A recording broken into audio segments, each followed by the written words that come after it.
Good to see you. Yeah. All right, I'm going to grill you now. Welcome to the team. I want to start by saying thank you.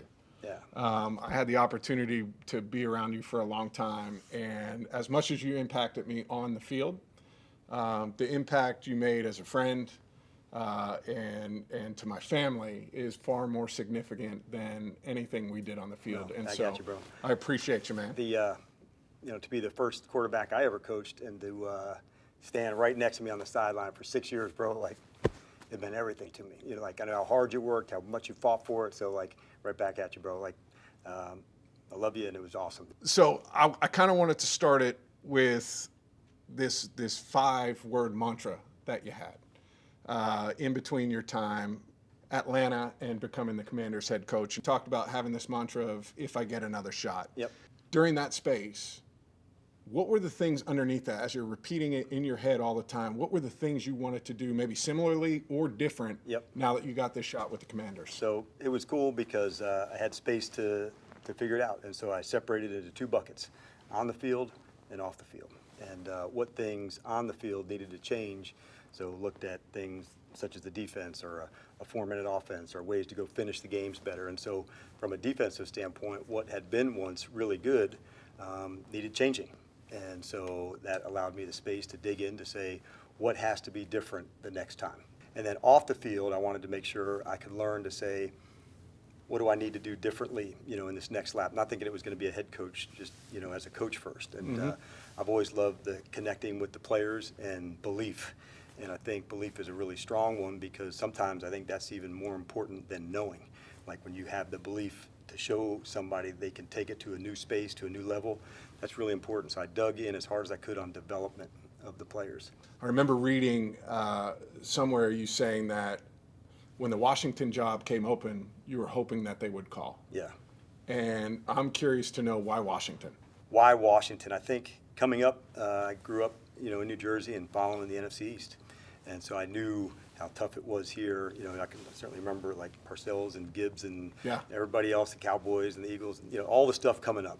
And so I knew this had been a crown jewel of a place and how impactful the team was to the DMV, to this area. And I thought if there was a spot where you could find that connection between the team and the city, man, that's as fun as it gets. And so I thought between new ownership, general manager who shared the same vision, I was hoping that phone would ring. I played for you for 6 years, but I had never been around anyone as a coach that dove into personal relationships with players as deep as you did, but also worked on cultivating the culture all the time. It was always in process of making the culture better, the standard, right? Reaching the standard and pushing the standard. I'm curious, you decide that Washington, this is it, we're moving forward. When you're coming in, what are the first 2 or 3 things you're trying to attack to build this building in the way that you want to build it? Yeah, because I had some space and some time to think about how you would like to do it if that opportunity had come. And the reason for building all the culture is to put a winning environment in place. It's not just to have a good culture, it's to play well and to win. And so I wanted to make sure if I had this spot, we could find that connection with the players to help develop them and throw the belief into them, but also to create standards about winning and what it would look like. And so that really was the driving force. Could we, get our set on an identity? And much like Atlanta, who had great regard for Mike Smith, and the same thing here with Ron, it really didn't have anything to do with the past of the club.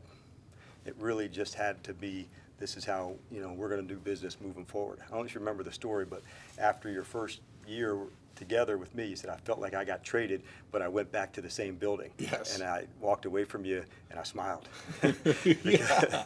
Because I said, okay, we've made, a good start onto things. There's probably some times where you and your teammate must have thought, this guy's absolutely lost his mind. Right. But there was a bigger purpose behind it because at the end, the most important thing is you and your teammates connecting.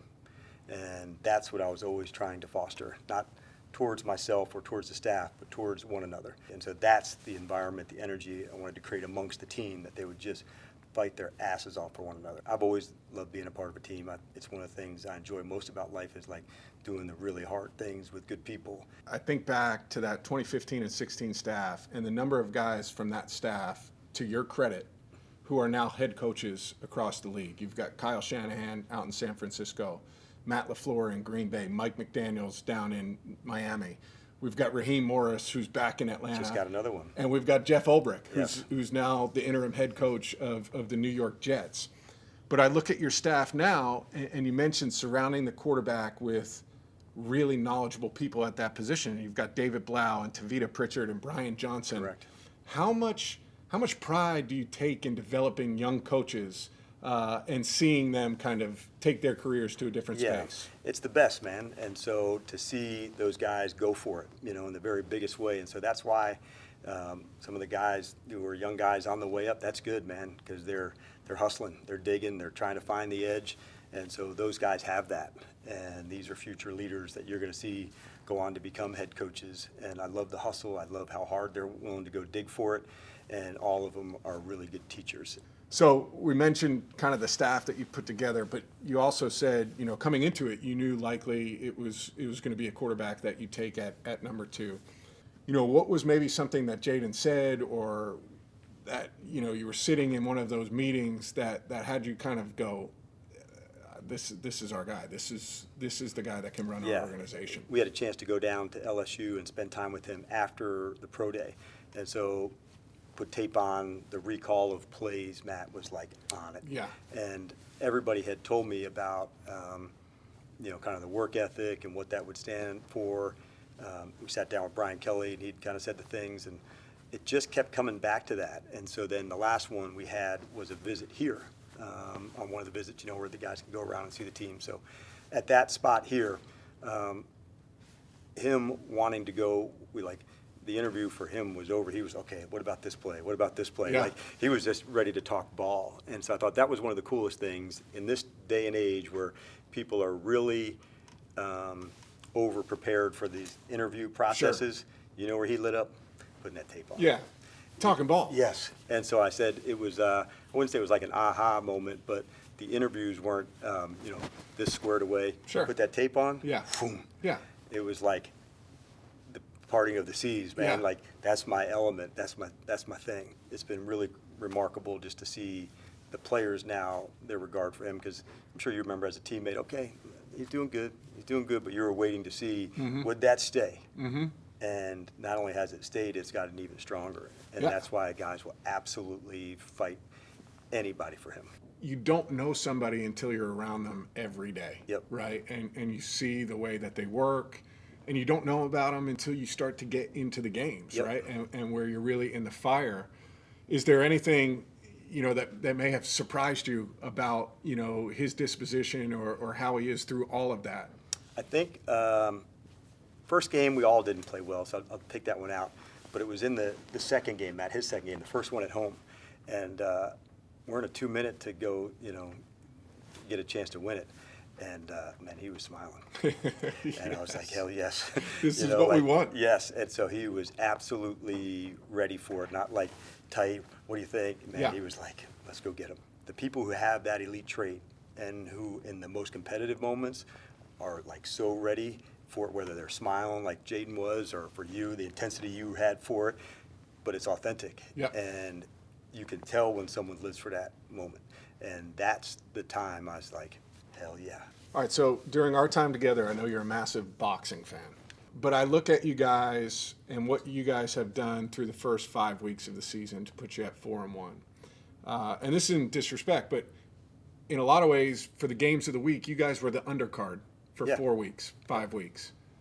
No longer the undercard. We are the main event this weekend, right? Going against the Baltimore Ravens.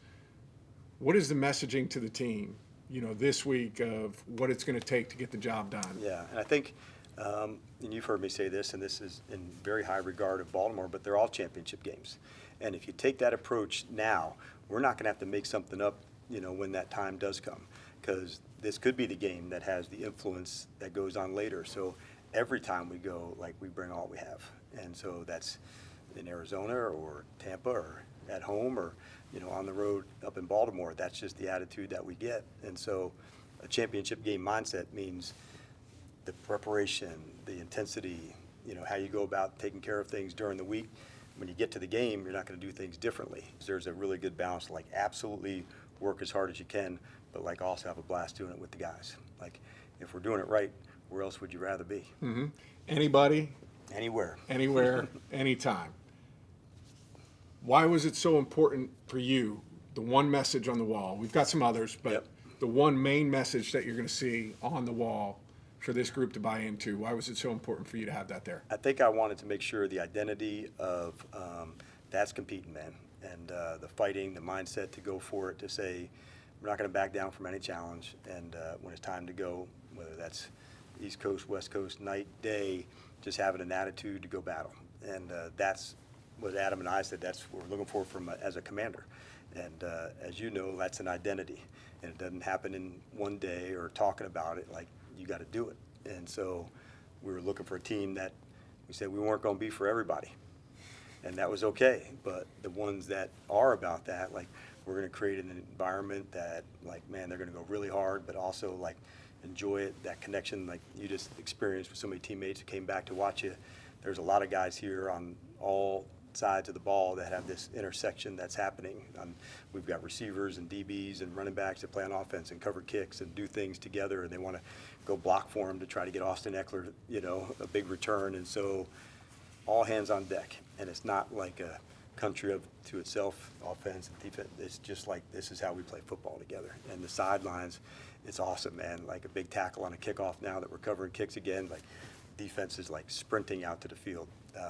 2 weeks ago in Arizona, like a couple tight ends made a tackle on a block. I see like Zach Ertz out to the numbers, like hugging them, and I was like, that's awesome, you know, because that was his guys, and he was like super pumped for that. And so all these unique things, that's what's like being on a team is awesome, man. Like we're not all the same, all these different backgrounds, and but seeing like everybody bond over like this group, anybody, anywhere, anytime, like that's the fight that they're going to have for one another, and ultimately that's who they're doing it for, the guy they're sitting right next to. Well, you said this team might not be for everyone, but everybody's going to be watching this weekend, so we appreciate it, man. Thank you for the time, and go kick ass. Yeah, it's awesome to have you here, man. Q. Yeah.